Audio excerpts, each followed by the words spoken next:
السلام عليكم ورحمة الله وبركاته.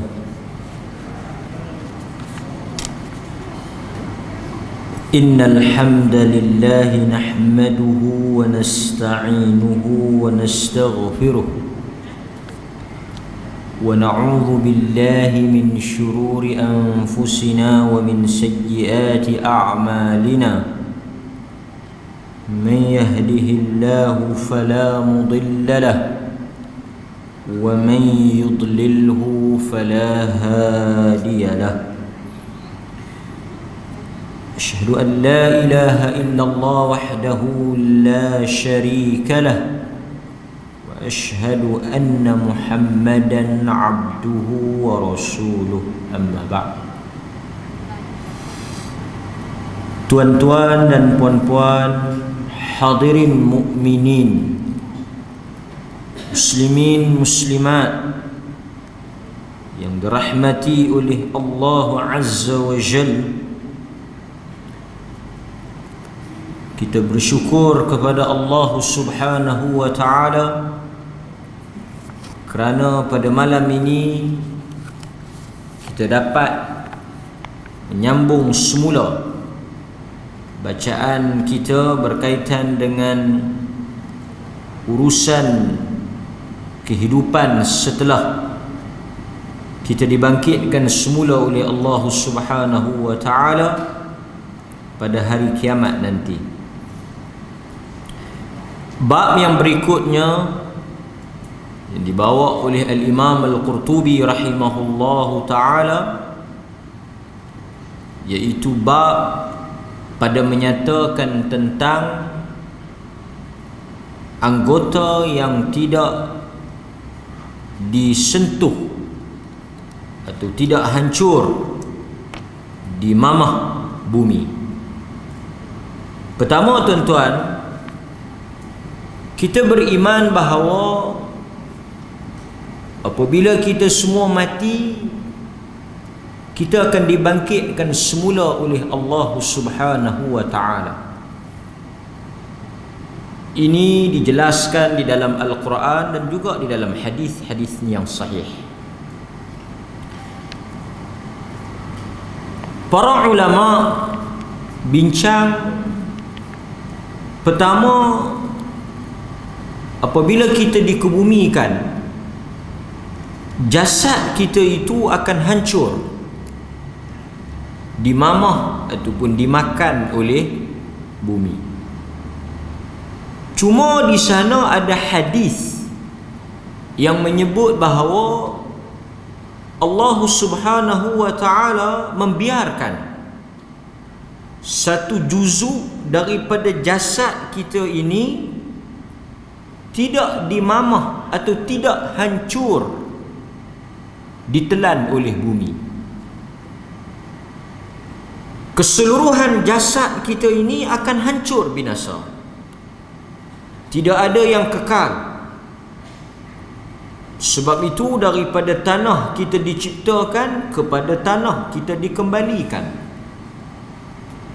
Hakikat manusia itu, bagaimana hebat dan besar pun kedudukannya, akhirnya ia akan kembali kepada tempat asal ia datang. Cuma Nabi sallallahu alaihi wasallam menyatakan di dalam hadis yang sahih yang diriwayatkan oleh Imam Muslim daripada Abu Hurairah radhiyallahu an, yang mana manusia ini akan tumbuh kembali,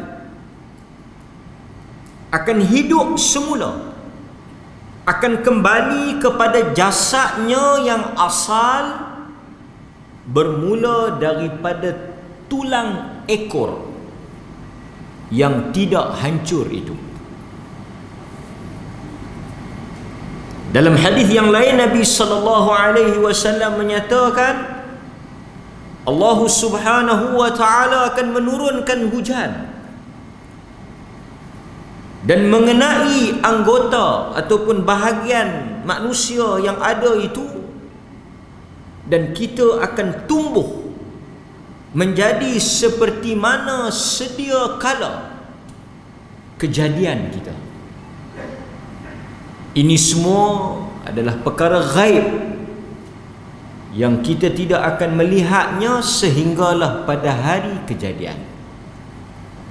Tetapi kita sebagai orang yang beriman, apabila berita dan khabar ini keluar daripada mulut Nabi sallallahu alaihi wasallam, kita beriman. Walaupun mungkin kita mendengar seakan-akan tak masuk akal, ataupun payah kita nak imagine, nak bayangkan macam mana daripada tulang yang hancur, yang musnah, kemudian kita nak hidup balik, nak jadi asal balik. Itu satu benda yang pelik lah. Tetapi tidak ada yang mustahil di sisi Allah subhanahu wa ta'ala. Inna fil insan azman la ta'kuluhu al-ard abadan fihi yurakkabul khalq yawm al-qiyamah. Qalu ayyu azmin huwa ya Rasulullah? Qal ajbud dhanab. Sebab itu zanabun ni hujung, bahagian ekor. Sebab itu Nabi SAW sebut dalam hadis yang lain, Nabi kata, idza tabaya'tum bil 'ainah wa raditum biz zar' wa akhadhtum adnabal baqar. Itu dalam hadis yang lain. Nabi kata ketika mana manusia itu berurus niaga dalam bai' al-'ainah. Ini soal riba. Bai' al-'ainah ni urusan jual beli yang ada unsur riba. Ketika manusia mengamalkan riba, bermaharaja lena, riba menjadi begitu luas. Orang terlibat dengan riba, orang tak heran dah dengan hukum riba. Waraditum bizzar', manusia menjadi gila dengan dunia. Waraditum bizzar', manusia jadi gelojoh dengan harta dunia. Nabi kata ketika itu, wa akhadtum adnabal baqar, munculnya pemerintah yang kejam dan zalim, memegang hujung-hujung lembu, ekor. Maksudnya simbolik kepada pemerintah yang jahat. Ketika mana berlakunya keadaan itu, manusia mengamalkan riba, tenggelam hanyut dalam kemewahan dunia, muncul dan diangkatnya pemerintah yang jahat, sallatallahu alaihim dhulla, Allah akan menghinakan kamu. Tapi saya nak poinnya pada perkataan aznabal baqar, hujung ekor tu. So kita tak tahu mungkin kita boleh sebut bahagian yang tinggal daripada diri kita ni tulang punggung. Yang tu tak musnah. Tulang punggung kita ni tak musnah. Sebab itu Nabi kata, inna fil insan azman, izam, sesungguhnya pada tubuh manusia itu ada satu tulang, la ta'kuluhul ard, yang tidak akan dimakan oleh bumi. Yang lain semua hancur. Lepas itu tuan-tuan, kita jangan rasa besar, atau kita jangan megah, atau kita jangan sombong dengan penampilan diri kita, kecantikan badan kita. Kalau kita cantik, kita berasalah cantik kan. Cantik ni pun kita bukan boleh tentu. Ramai orang kata saya cantik kan. Saya pun tak tahu orang kata. Tuan-tuan pun mungkin kata. Sebab benda ni khilaf, satu benda yang tak boleh tentu cantik ni. Kan? Kalau saya, tentulah saya angkat diri saya. Siapa lagi nak angkat kalau kita tak angkat? Tapi benda yang paling susah ni, angkat diri sendirilah. Betul tak? Kita pergi naik, kita payah kan?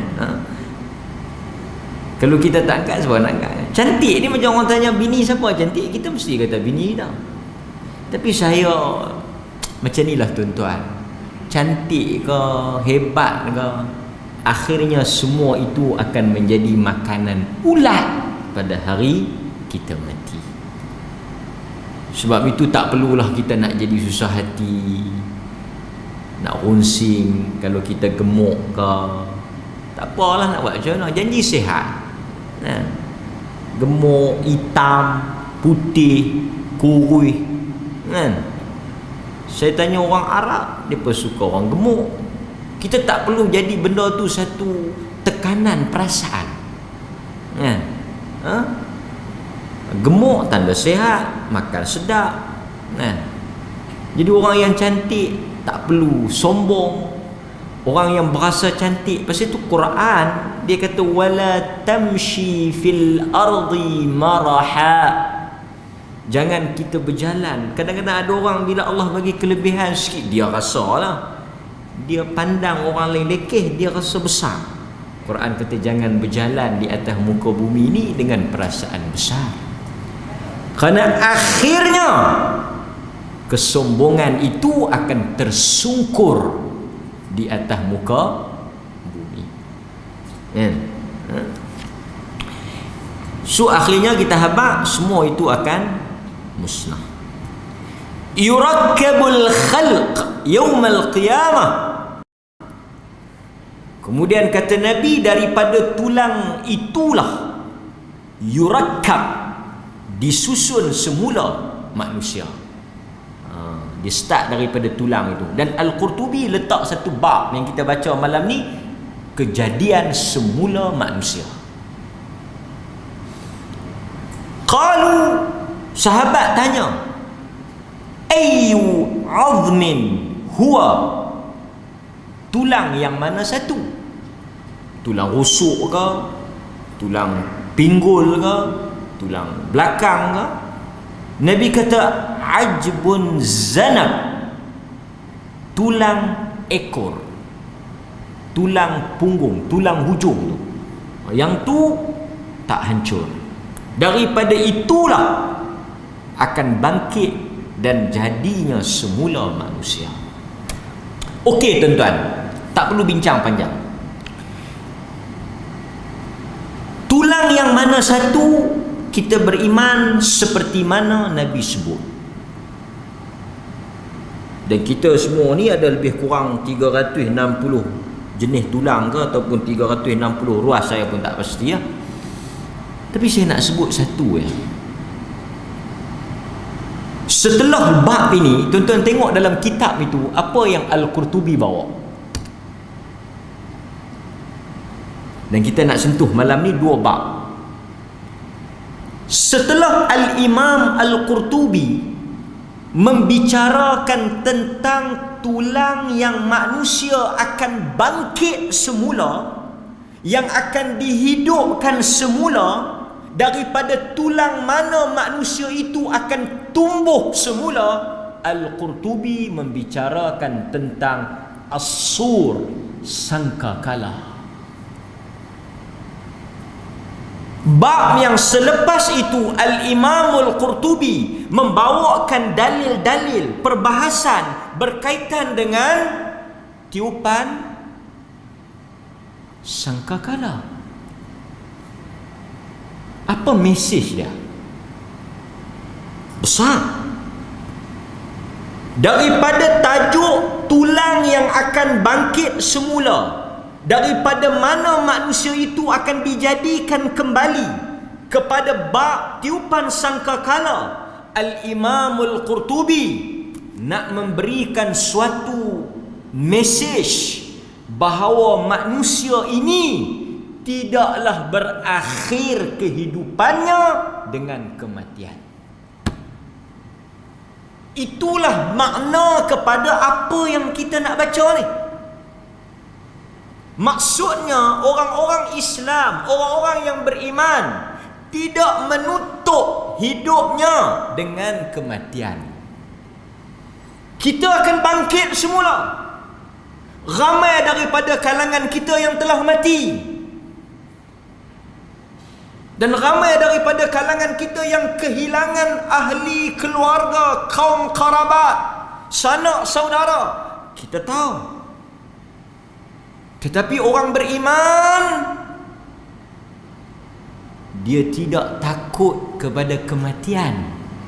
Yang dia bimbang bagaimana dia bersedia kehidupan setelah dibangkitkan.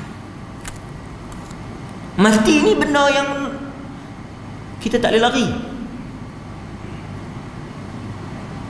Sebab itu ada riwayat Nabi sebut, orang yang cerdik itu lima ba'dal maut, orang yang bersiap untuk kehidupan setelah kematian.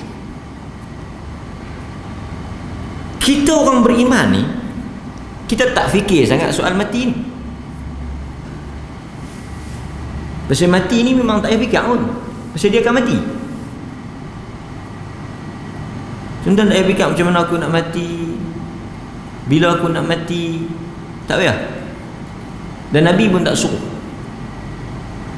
Cuma Nabi suruh ingatkan bahawa kita akan mati. Cukup. Yang ditekankan oleh Nabi, yang diingatkan oleh Nabi, yang sepatutnya menjadi perhitungan kita adalah selepas mati tu. Bukan mati tu, selepas mati tu. Sebab berdasarkan apa yang disebut di dalam dalil-dalil yang kita akan lalu nanti, manusia itu akan bangkit kembali. Itu yang besar. Soal kematian ni memang tak elok. Tapi bila kita bangkit semula untuk kali yang kedua, ini yang kita nak bincangkan. Di dalam surah Qaf ayat 41, surah Qaf ayat 41, tuan-tuan boleh balik buka, boleh balik tengok. Allah Subhanahu wa ta'ala berfirman, dan dengarlah seruan daripada malaikat yang menyeru dari tempat yang dekat, iaitu pada hari manusia mendengar tempikan dengan sebenar-benarnya, yauma yasma'una as-sayhah bil haqq. Allah sebut dalam surah Qaf ayat 41. Dan pada hari itu mereka mendengar seruan, tempikan, jeritan daripada malaikat, daripada tempat yang dekat. Hari apa? Hari apa tuan-tuan? Zalika yawmal khuruj. Hari mereka akan keluar daripada kubur-kubur mereka. Hari ini yang kita takut. Quran sebut dzalika yaumal khuruj, hari di mana manusia itu akan bangkit keluar daripada kubur tempat mereka dikebumikan. Bangkit Nabi mana ni? Al-Imam Al-Qurtubi bawa pula dalil-dalil bangkitnya bagaimana. Bagaimana Nabi sebut bangkitnya dalam keadaan berbogel, tidak berkhatan, tidak berkasut, ada yang berjalan, ada yang berkenderaan, dan ada juga yang pergi daripada kubur dengan berjalan di atas. Ada yang bangkit berjalan, ada yang bangkit naik kenderaan, ada yang bangkit daripada kubur berjalan menggunakan muka. Siapa dia? Dia bangkit daripada kubur, dia tak jalan guna kaki.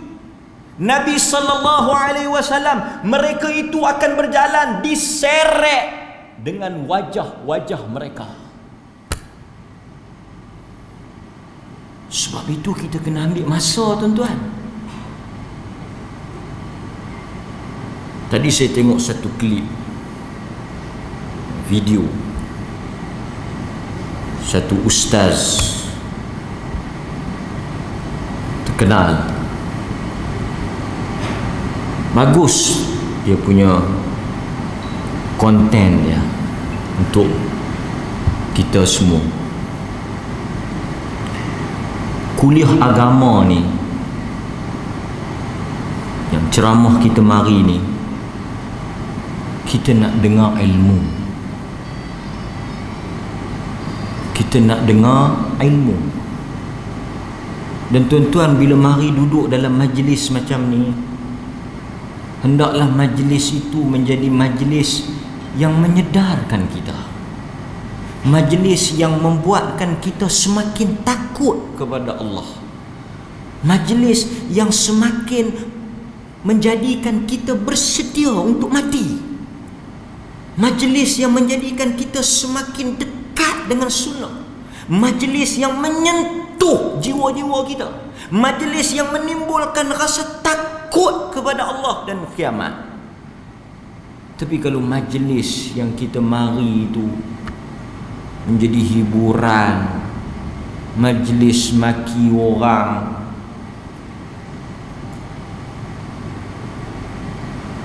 maka di mana lagi kita nak ambil ilmu ni? Tengok TV pun gelap, mari masjid pun gelap. Di mana lagi kita nak cari satu tempat untuk bagi kesedaran? Di luar pun kita bersembang, mari di masjid pun bersembang. Tak habis bersembang ni, benda tak habis. Orang kuliah pun bersembang. Dah sehari dah bersembang di luar. Pergi kerja bersembang, habis kerja bersembang, balik bersembang. Orang kuliah bersembang, sekali habis kuliah nak bersembang lagi. Sebelum tidur bersembang lagi dengan bini. Habis masa kita, tuan-tuan. Tak ada satu ruang kita nak dengar ayat-ayat Tuhan untuk sentuh hati kita. Maka sebab itu, hadirin mukminin, kita kena bezakan majlis ilmu dengan majlis hiburan.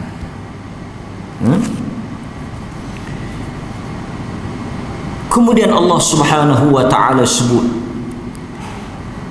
inna nahnu nuhyi wa numit wa ilainal masir. Sesungguhnya kamilah yang menghidupkan dan mematikan, dan hanya kepada kamilah tempat kembali.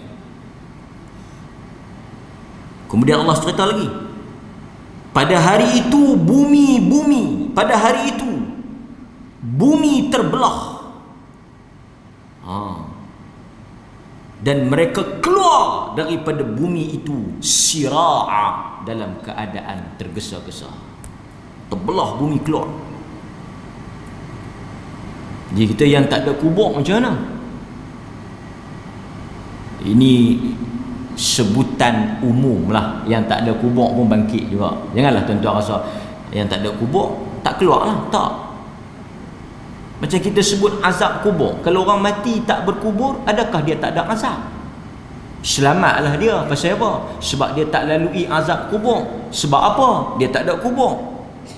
Mati ni tak berkubur di perut buaya sekalipun, soal mungkar nakir tetap berlaku.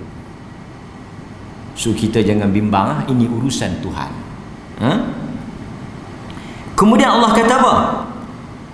Mereka keluar daripada bumi yang terbelah itu dengan cepat. Demikian itu adalah pengumpulan dan perhimpunan yang mudah untuk kami. Allah kata untuk bangkitkan semula kamu, dan kami kumpulkan pada suatu tempat mahsyar bukanlah urusan yang payah.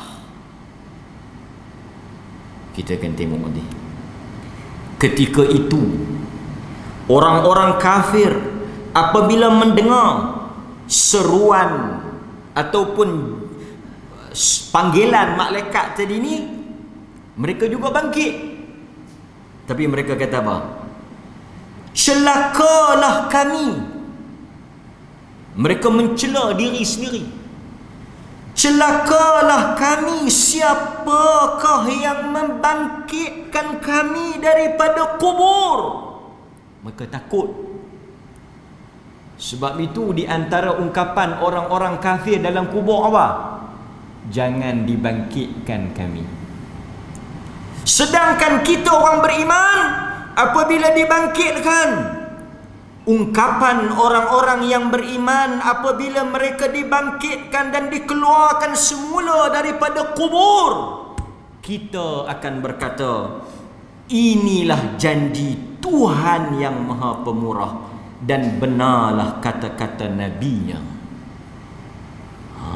Itu perbezaan ucapan kita dengan orang kafir. Tuan-tuan, Allah Subhanahu wa ta'ala sebut, kalau kita boleh tengok dalam surah Al-Anbiya ayat 104, Allah kata apa?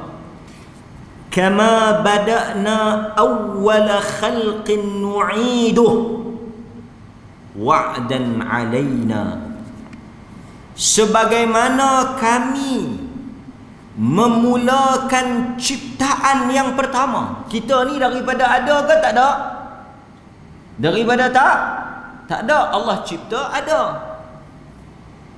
Kan kita tengok dalam Quran cerita daripada setitis air mani menjadi segumpal darah, kemudian menjadi daging, tulang, kan? Nutfatan, alaqatan, mudghatan, iwaman, lahman.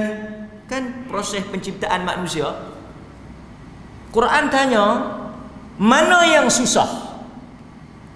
Daripada tak ada, create, bagi ada ke? Ataupun dah ada, nak bagi hidup balik? Mana yang payah? Saya bagi contoh macam ni ya. Kereta tu nak buat daripada tak ada bagi ada, kilang saya boleh buat. Tapi kalau dah ada, nak repair, kata cerok orang boleh buat. So tak pelik. Sebab orang-orang kafir, dia soal tau, dia benda ni tak masuk akal. Za'amal ladzina kafaru an la yub'atsu. Dan orang-orang kafir itu mereka menyangka bahawa tak mungkin, mustahil, tak boleh Allah nak berbangkitkan mereka. Tak mungkin. Sebab itu orang beriman, bila dia bercakap, dia fikir hari kemudian. Bila dia nak berjanji, dia fikir hari kemudian. Kalau kita fikir takat esok, takat lusa, banyak benda kita langgar. Ini antara benda yang Quran sebut. Kemudian Quran kata apa? Nu'iduh. Kami akan ulang semula macam mana kami buat dia dulu. Daripada tak ada, kemudian dia ada, kemudian kami akan bangkitkan semula. Dalam ayat yang lain Allah kata apa? Dahulu dia datang daripada seorang diri, dia kembali kepada kami juga dalam keadaan bersendirian. Dulu masa tuan-tuan lahir ada bini tak? Bini duk tunggu tepi katil? Ada siapa? Kita lahir ke dunia ni bersendirian. Kita balik esok dalam kubur pun bersendirian. Sebab itu tuan-tuan, kita ingatkan diri kita, tak perlulah kita bersabuk, kalut, sibuk, campur bab orang. Pasal kita tak akan ditanya tentang orang, tapi kita akan ditanya tentang diri kita. Ini nak pergi kuliah pun kuat dengan orang. Hang pi tak? Tak. Betul hang? Dah hang tak pi, aku pun tak pi. Esok bila dia mati, dia tak tanya kita, hang mati tak? Kita mari dalam keadaan bersendirian. Kita akan berdiri di hadapan Tuhan berseorangan. Kita akan jawab tentang diri kita saja. Kenapa perlu kita kait dan kita masuk dalam urusan orang? Kita nak mari mengaji, kita mainlah. Ada kita tanya kawan kita, hang semayang subuh ke tadi? Tak, aku tak mau lah, dah tak semayang. Salah satu orang kita ni, dia tak ada berdikari, dia duk kira kuat dengan orang. Ini satu sikap yang tak bagus lah. Okey. So tuan-tuan, kita tengok sikit berkaitan dengan tiupan sangkakala. Kita masuk, okey, insya-Allah. Berapa kali ditiup? Berapa kali? Khilaf di kalangan para ulama.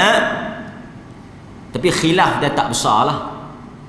Sebahagian boleh kata jumhur ulama menyatakan 2 kali. Berapa kali ditiup sangkakala? As-sur, trompet. Dalam hadis dia sebut tanduk.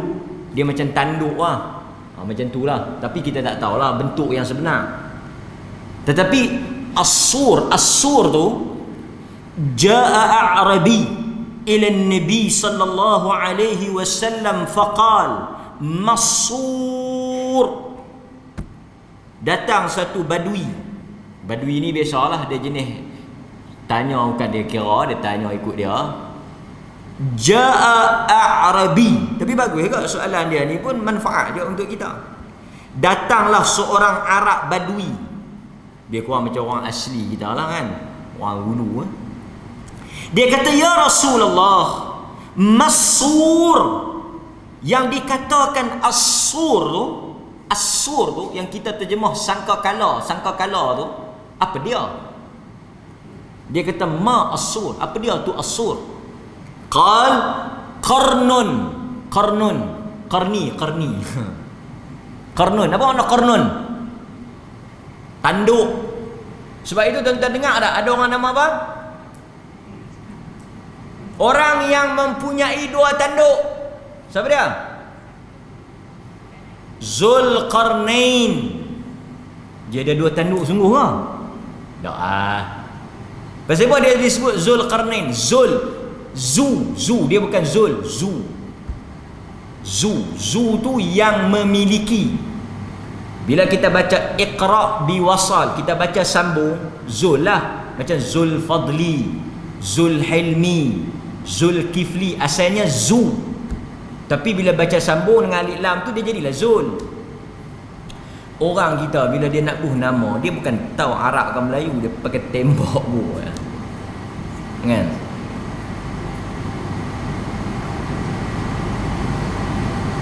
Yang duk jadi rule macam Syahrul, Khairul. Dia bukan Syahrul, dia bukan Khairul. Dia khair, syar campur alif. So kalau kawan tubuh nama Khairul saja, tak tahu khair campur alif lam. Khair apa? Khair tu baik, alif lam tak tahu. Khairul anwar, sebaik-baik cahaya. Baru dia kena kan. Syamsul tak ada makna. Syamsu al, baca Syamsul. Syamsul anwar. Kan? Tak apalah orang Melayu pun nama jadi ikut Melayu lah kan. Okay. Saya pun nama tak ada makna juga kan. Tak apalah. Janji tak ada makna lebih baik daripada ada makna tapi tak elok. Okey. Balik pada tajuk kita. So Zulqarnain, orang yang ada 2 tanduk. Qarnun, Nabi kata qarnun yunfakhu fih. Nabi kata tanduk yang ditiup padanya. Dia macam tanduk lah kan dulu-dulu yang piramli tu kan. Tanduk. Macam itulah. Siapa yang tiup? Boleh dikatakan Al-Qurtubi sebut benda yang sama, Ibn Kathir sebut yang benda yang sama. Boleh dikatakan sepakatlah Israfil. Israfil lah, nak malaikat Isra. Jangan ada tersilap pula. Cucu tanya, siapa tiup sangkakala tu? Israel. Kalau Israel tiup, Tu tak ada lah, tu orang kahwin lain. Israel malaikat maut, Israfil. Dan disebut dalam hadis As-sur tu telah ada di mulut Israfil. Tu nak habaq kata dah ada tu. Duk ada dah di hujung mulut. Dan mata Israfil tepat melihat kepada Allah. Israfil tu dia punya sur tu duk ada di mulut, mata dia duk tengok ke Allah. Artinya apa? Dia duk tunggu arahan daripada Allah. Tiup. Tiup. Yang kita duk rasa lambat, duk rasa lama, duk buat tak apa saja, duk relax. Quran kata innahum yarawnahu ba'ida wa narahu qariba. Quran kata mereka melihatnya, mereka menyangkanya ba'id, lambat, lama lagi. Quran kata, Allah kata apa? Wa narahum qariba. Innahum yarawnahu ba'ida wa narahu qariba. Kami melihatnya dekat. So kita jangan rasa lama. Jangan rasa lama. Okey. Ni nak habis bulan 9, nak masuk bulan 10. Nampak? Okey. So yang dikatakan sebagai as-sur tu macam tanduk, qarnun, macam tanduk, kan? Quran sebut lagi. Dalam surah An-Namlu, surah Semut, An-Namlu ayat 87. Dan ingatlah pada hari ditiupnya sangkakala. Hari ditiup tu, masa tu dia jadi macam mana situasi dia? Fafazi'a man fis samawati wa man fil ard. Quran kata terkejut. Fafazi'a, terkejut. Al-faz'u. Pada hari tu tuan-tuan, dia cerita, Nabi cerita terkejut. Quran sebut apa? Dahsyat hari tu. Tapi masa sebelum tiup tu, keadaan macam mana? Orang tahu tak? Orang tak tahu. Dan pagi masa sebelum ditiup tu, hari nak tiup tu, orang duk buat apa? Tuan-tuan bisa dengar tak? Bagus tuan-tuan tak dengar kan? Kalau dah dengar, lah saya nak macam ceramah pula. Oh ni tahu dah. Bagus tuan-tuan tak tahu banyak, tak apa. Model saya pun banyak. Hari nak tiup, hari the day tu, hari kejadian tu, manusia duk dia merkik lagi. Merkik tahu merkik? Duk di pasar lagi. Duk buat apa? Duk tawar menawar lagi, duk nego macam biasa. Tu yang kata terkejut tu. Hari kejadian, hari wa yauma yunfakhu fis-sur, pada hari kami memerintahkan Israfil untuk tiup sangkakala. Hari tu manusia di pasar duk buat apa? Duk berjual beli, duk minta korang lagi, tawar menawar, tak ada rasa apa, tak ada tanda. Sebab itu bila ditiup, fafazi'a, manusia jadi terkejut, semua langgut dongak tengok ke langit. Tu hari kejadian tu. Azan tu Syed dah sambung. Lepas dah tiup tu, manusia dan tak beli. Pasal tadi duk tawar kan. Wallahu ta'ala a'lam. Kita bagi laluan kepada azan.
Bismillah.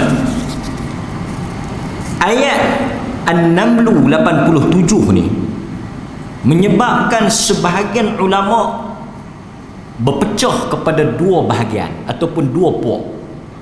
Dia ada dua firqah ataupun dua mazhab. Ini saya sebut sebagai ilmu lah. Jumhur majoriti kata dua kali. Satu tiup yang pertama, tiupan menghancurkan alam ni. Maksudnya tiup yang pertama tu manusia terkejut, hancur dan mati. Dia sekali.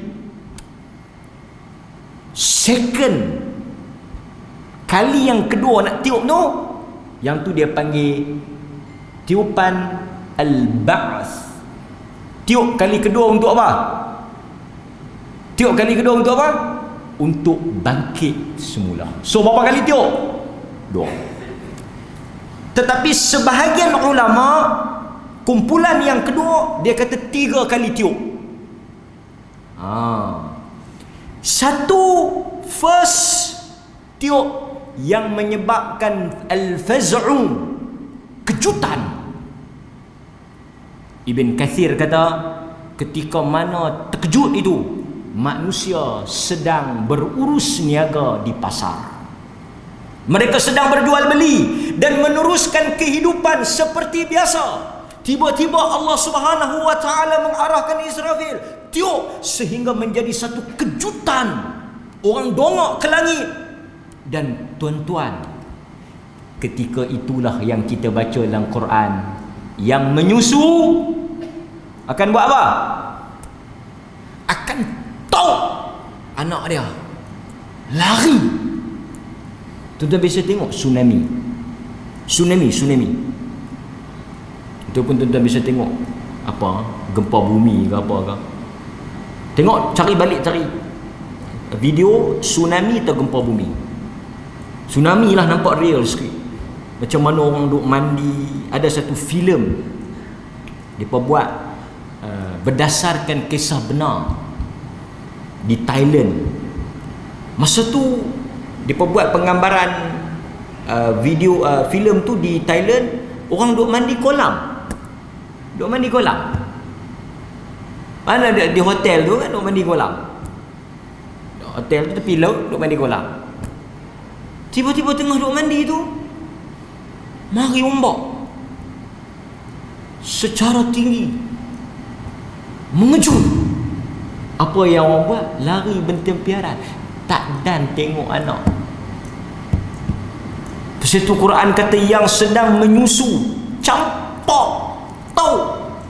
Tuan-tuan, kata para ahli tafsir, Ini satu gambaran yang sangat menggerunkan, kerana tak mungkin dan tak ada sebab dan tak ada benda yang boleh memisahkan antara ibu dengan anak ketika menyusu, melainkan benda yang sangat mengejutkan. Tuan-tuan boleh imagine tak? Satu mak tengah duk susu, duk tak duk dia pergi lempar. Yang merian tak masuk bab lah. Yang gila merian tu jangan duk cerita. Dia kata ada jiran saya tok anak merian, itu adalah satu dua, yang tu gila tak boleh bagi, tak masuk buk. Ni kita normal duk menyusu dia tahu. Tak mungkin tuan-tuan. Satu ibu ni dia sanggup mati untuk anak dia, tapi dia terkejut. Bukan setakat itu, Quran sebut apa lagi selain daripada yang menyusu, yang mengandung, guguk, terkejut. Dan Quran sebut tuan-tuan, Quran sebut cepatnya dia berlaku tu, kalau kita boleh tengok dalam surah Yasin ayat 50. Tuan-tuan baca ayat ni, surah Yasin, Yasin ayat 50. Pasal tu orang yang baca Yasin ni, yang duk baca Yasin ni, kita semua yang baca Yasin ni, kalau faham makna baik habis belaka. Dalam cerita Yasin ni banyak cerita kiamat. Fala yastati'una tawsiyatan. Ini duk baca Yasin.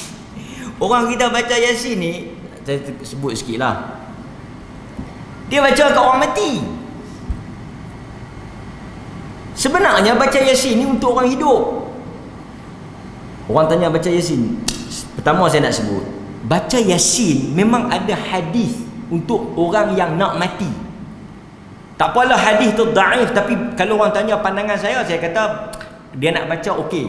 Apa kelebihan baca Yasin dekat orang nak mati? Dalam hadis yang diriwayatkan oleh Abu Dawud,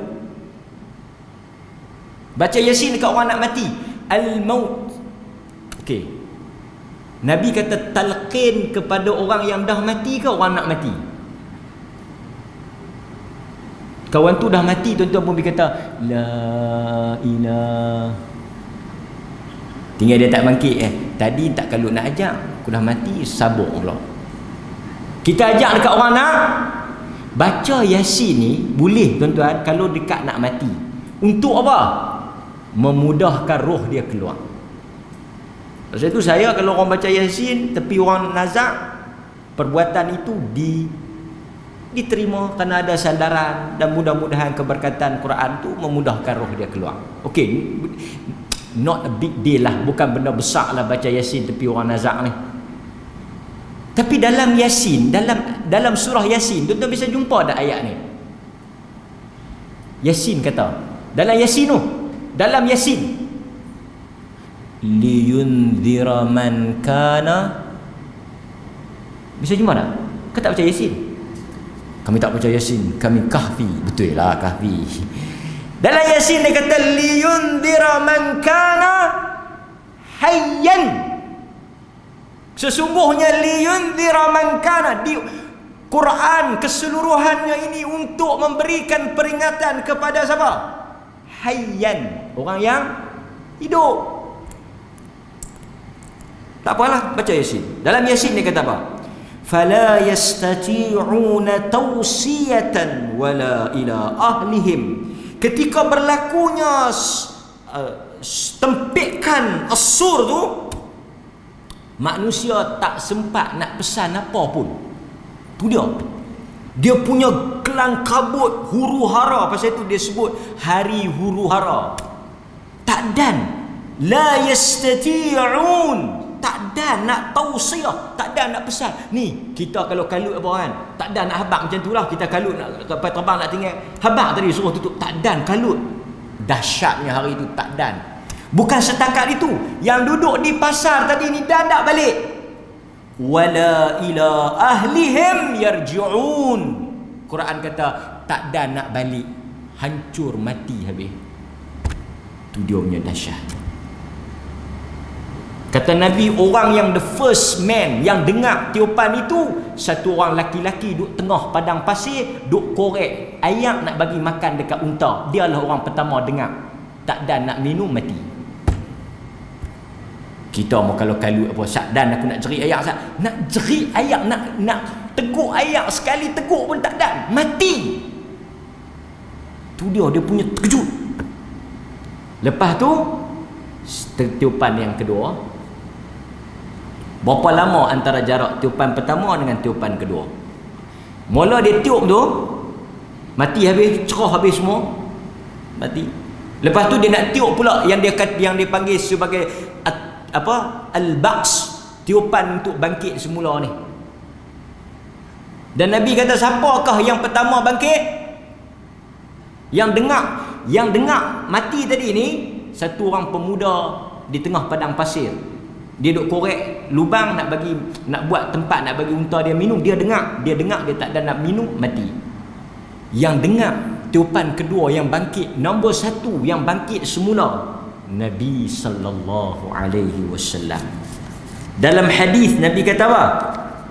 Kalau tuan-tuan boleh tengok yang diriwayatkan oleh Al-Imam Al-Bukhari, Nabi kata inni awwalu man yarfa' ra'sah ba'da an-nafkhah al-akhirah. Akulah orang pertama yang akan mendongak kepala ke langit setelah tiupan yang terakhir. Maksudnya Nabi yang akan bangkit dulu, the first manusia yang bangkit dulu Nabi. Lepas tu diikuti oleh kita semua lah. Boleh? Berapa lama period time antara gap antara tiupan pertama dengan tiupan kedua? Disebut di dalam hadis daripada Abu Hurairah radhiyallahu an yang diriwayatkan oleh Al-Bukhari dan Muslim. Berapa lama tuan-tuan? Bisa dengar tak? Tiupan yang pertama dengan tiupan yang kedua. Arba'un, 40 apa? Mari kita tengok. Ma bainan nafkhatain arba'un. Di antara dua tiupan itu, tiupan yang pertama dengan tiupan yang kedua, dalil ni pun kuat menunjukkan dua kali ya tiup. Dua kali tiup. Qal Abu Hurairah kata Nabi sebut di antara tiupan yang pertama an-nafkh dengan tiupan yang kedua, kata nafkhatain, dua. Arba'un, 40. Arba'una yauman. 40 apa Abu Hurairah? 40 hari? Yauman? Abait. Dia tak mau jawab. Aku tak mau jawab. Arba'una syahran. Kalau bukan 40 hari, 40 bulan. Abait. Aku tak mau jawab. Arba'una sanah. 40 tahun. Abaitu. Aku tak mau jawab. Thumma yunzilullah minas sama' ma. Abu Hurairah bila ditanya 40 apa, dia tak jawab. Kemungkinan dia tak pasti. Amanah. Kau kita tentang orang tanya, hang ni apa cerita tak habis? 40 apa? 40 hari? Oh, ini sahabat ni dia tak tahu. Masa tu kadang-kadang sahabat dia tak jelas, dia riwayat dua-dua. Contoh macam hadis kan, bila Nabi, satu orang Badui tanya Nabi, lepas tu Nabi kata aflaha au sadaq, aflaha au apa, dakhala al-jannah in sadaq. Dia berjaya kalau dia betul atau dia masuk syurga. Dua-dua depa sebut pasal depa tak pasti. Sahabat kalau tak pasti depa sebut dua-dua. Nak abang kata depa tak sure. Amanah. Kalau depa tak tahu, depa tak jawab. 40 apa? Mungkin dia tak pasti atau mungkin Nabi tak sebut, dia tak cerita. Oh, dia mohong pun kan siapa nak tahu. Tu sahabat. Kita kalau cerita 40 apa? Allah hari. Ini orang kata biar tak reti tapi confident. Okey? Tak tahu. Kemudian Abu Hurairah kata apa? Nabi sebut yunzilullahu minas sama' ma. Allah turunkan air hujan daripada langit. Fayanbutun kama yanbutul baql. Laisa minal insan illa syai' illa yabla. Ini yang kita kata tadi ni. Allah Ta'ala turunkan hujan, kemudian kena tulang punggung tu, maka tumbuhlah balik manusia ni seperti apa? Kama yanbutu nabts. Tumbuh seperti mana tumbuhnya al-baqlu. Bakal, sayur. Alah, kita bubuh apa dia ni benih kan. Dulu kita sekolah, benda apa yang paling cepat? Tuan tanam apa? Jagung lah. Bukan jagung, toge. Jagung pula, toge kan. Eksperimen toge, macam tu lah. Kita bubuh toge, buah ayak, dia tumbuh very fast. Dia okay. Tuan-tuan cuba tengok Discovery Channel. Dia tengok apa? Dia tengok Discovery Channel. Orang putih pergi ambil daripada first day tu, kemudian dia tumbuh. Dia naik pucuk, naik semua tu. Nabi sebut macam itulah kembang mekar tumbuh balik manusia. Jadi balik. Nak lari pergi mana? Nak sembunyi lubang mana? Nampak? Kan? Okey. Kemudian tuan-tuan, penutup kepada kuliah kita malam ni, kita tengok sikit, dah kita bangkit tu, dah jadi balik seperti asal. Kan? Muka-muka kita semua macam kita mai tu. Macam mana kita punya penampilan?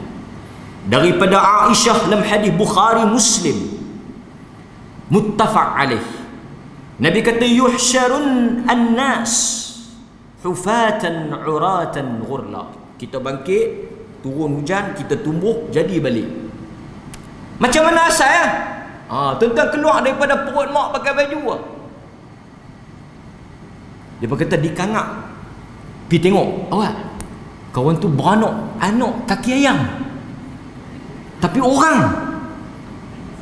Memang kaki ayam lah, tak pakai kasut. Kita duk ingat kau kaki ayam semua kan, pelik. Mungkin mak dia orang kahwin ayam ke apa kan. Tapi kita telanjang bogel. Macam mana kita keluar daripada perut mak kita dalam keadaan berbogel, macam itulah kita bangkit semula. Kita mari seorang, mari berbogel. Itulah keadaan kita, tuan-tuan. Hari yang tak ada mak ayah, hari tak ada kawan, hari tak ada geng, hari tak ada kumpulan. Hari itu kan Nabi kata bukan sahaja mereka itu tidak berkasut, urah, telanjang, bogel, ghurla, dan masih berkulu. Ini tak berkhatan. Macam kita lahir. Sebab itu semua yang lahir tidak berkhatan. Ar-rijal wan nisa jami'an yanzuru ba'duhum ila ba'd. Adakah lelaki dan manusia lawan duk tengok ya Rasulullah? Semua bangkit, semua bogel. Laki bogel, perempuan bogel. Dan orang pertama yang akan dipakaikan baju, Nabi SAW kata Nabi Allah Ibrahim AS. Dan kita pun akan ada juga pakaian-pakaian kita, tapi di padang mahsyar lah kan. Okey. Adakah lelaki dan wanita saling yang zuru ba'duhum ila ba'd, duk lawan tengok hang aku? Nabi kata al-amru ashad an yuhimmahum dhalik. Nabi kata Aisyah, hari kita bangkit itu manusia sudah tidak tengok dan tidak peduli lagi orang lain. Tu dahsyat dari itu. Nabi kata al-amru ashad. Tuan-tuan boleh imagine hari kita tak tengok orang. Lah ni bukan kita telanjang. Tak telanjang pun kita kalau dia tengok. Macam kita duduk dalam masjid, satu pot lewat masbuk masuk, semua pakat tengok dia. Kan telanjang pun pakai baju pun kalut mata. Tapi hari ni orang tak tengok. Kerana apa? Ayyuhimmahum zak. Kerana masing-masing duk fikir apa yang akan berlaku pada diri masing-masing. Kan?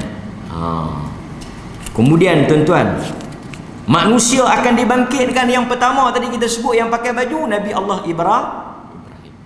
Ada riwayat yang kata kita akan dibangkitkan dengan pakaian yang kita pakai masa mati. Ada riwayat. Maksudnya kita akan bangkit dengan pakaian yang kita mati. Berdasarkan riwayat, dafana umma Mu'az. Sahabat kata kami mengebumikan, mengkafankan mak Mu'az bin Jabal. Kemudian Mu'az mengarahkan kami untuk mengambil kain kafan yang baru. Kerana apa? Mu'az bin Jabal ni sahabat. Dia kata apa? Dia kata ahsinu akfana mautakum.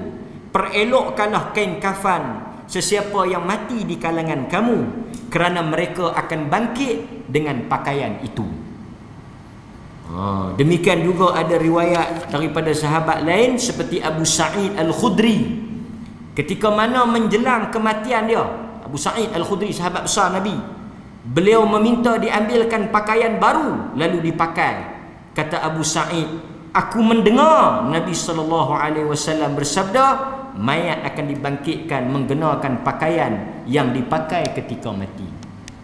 Tapi jangan duk pakai baju batik pula, baju Melayu pula. Kan? Ada riwayat sahabat, asar, perkataan sahabat. Kan? Kita akan bangkit. Tapi asalnya kita akan dalam keadaan telanjang. Telanjang. Okey, kemudian saya nak sebut lagi last tentang kita bangkit dalam keadaan berjalan kaki, ada yang berkenderaan. Yang paling dahsyat 3, jalan kaki, naik kenderaan. Ni nak pergi mana ni? Orang utara kata yung, kita nak heret ramai-ramai pergi padang mahsyar, nak bertemu dengan Allah. Yauma yaqumun nas li rabbil alamin, pada hari manusia bangkit berdiri di hadapan Tuhan.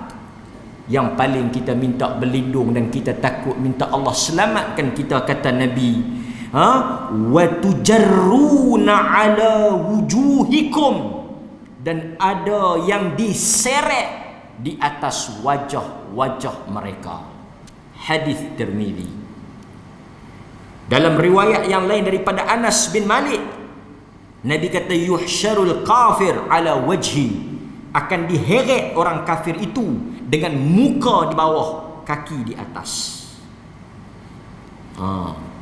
Sahabat tanya, boleh ke nak berjalan dengan muka di bawah, kaki di atas? Sahabat tanya Nabi, boleh ke nak berjalan muka dengan muka? Nabi kata, macam mana Tuhan buat boleh berjalan dengan kaki, Tuhan tu juga boleh buat berjalan dengan muka. Diseret dengan muka, itu belum berdiri di hadapan Tuhan. Demikianlah tuan-tuan, sedikit petikan daripada kitab At-Tadhkirah, memberikan ingatan dan peringatan kepada kita tentang hari kita akan dibangkitkan semula, dan dunia bukanlah penamat. Allazi khalaqal mauta wal hayah liyabluwakum ayyukum ahsanu amala. Kita akan bangkit semula. Sallallahu ala nabiyyina Muhammad wa ala alihi wa sahbihi wasallam. Alhamdulillahirabbil alamin. Assalamualaikum warahmatullahi wabarakatuh.